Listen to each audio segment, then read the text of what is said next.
Magkasama kami ni Benji kanina. Nakita ko si Benji. Magkasama kami ni Benji. Hindi ako nananaginip. Alam ko na magkasama kami ni Benji. Nandito ako para iligtas ka. Sharina, hindi ako papayag na mapunta ka sa impyerno. Benji! Halika lang, Sharina. Halika na. Lalabanan kita. Lalabanan kita para sa kaluluwa ni Sharina. Panahon na para dalhin ko si Sharina kung saan siya nararapat. Benji, tulungan mo ako! Sharina! Sharina! Hindi pa nakikita ko. Si Benji at si Arlan. Isa. Ate, sino si Arlan?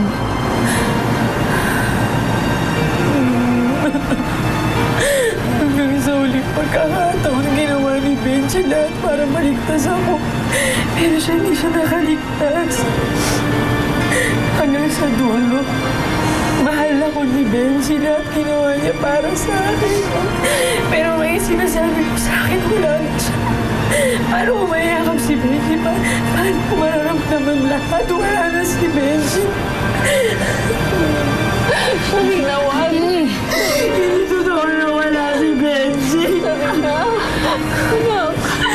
Hindi totoo yun. Ate, tama na. Si Benji. Ate, makakasama sa'yo yan. Hindi totoo yan. Hindi totoo. Hindi ako iiwan si Benji. Hindi totoo yan. Hindi totoo yan. Hindi totoo, hindi ba?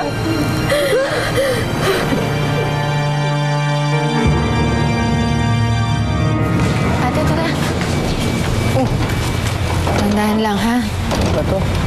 Nga pala, ate, pinagluto kita ng adobo. Yung pinirito, naalala mo ba, tinuro mo yun sa akin noon? Nasabi mo pa nga sa akin, ang nagturo nun sa'yo, si Teacher Lily mo, di ba? Naisip ko kasi baka nanawa ka na doon sa pagkain sa ospital, kaya lutong bahay naman. Ikaw, Ronald, sumabay ka na sa amin kumain.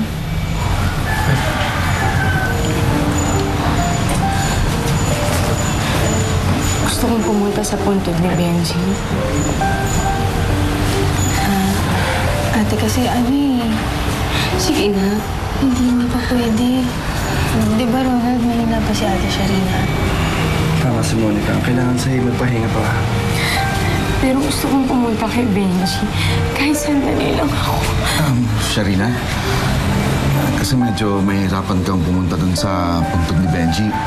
Dahil doon siya sa probinsya namin sa Bicol pinalibing ng inay. Hindi ko man lang siya nakita. Gusto ko sana magpaalam sa kanya ng maayos. Anak, sigurado akong naiintindihan naman ni Benji yun.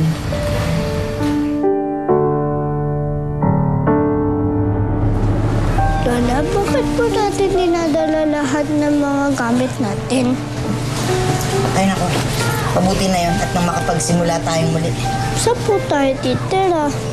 Pepe, huwag ka na masyadong maraming tanong. Tuloy mo na lang yung pag-iimpake mo. Tingnan mo, ikaw ang pinakamaraming damit dito eh.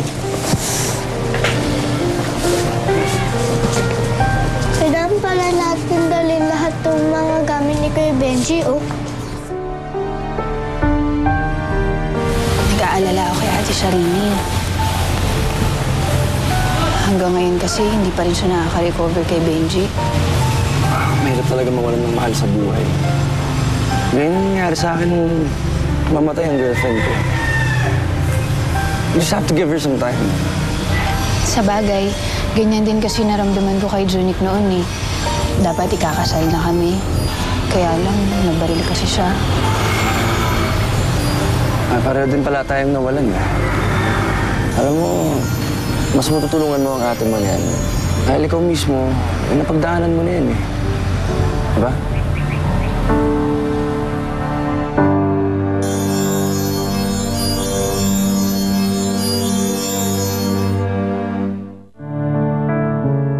Ikaw yung manlililok. Manlililok. Ano pangalan mo? Benji ang tawag nila sa akin. Benji. Ako nga pala si Sharina. Sharina. Nagsabi kasi sa akin na ganito daw ang ginagawa pag umakit ng ligaw. Nanliligaw ka ba sa akin? Oo. Masabi ko naman sa'yo. Mahal kita, di ba?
Kahit saan ako tumingin, si Benji ang nakikita ko.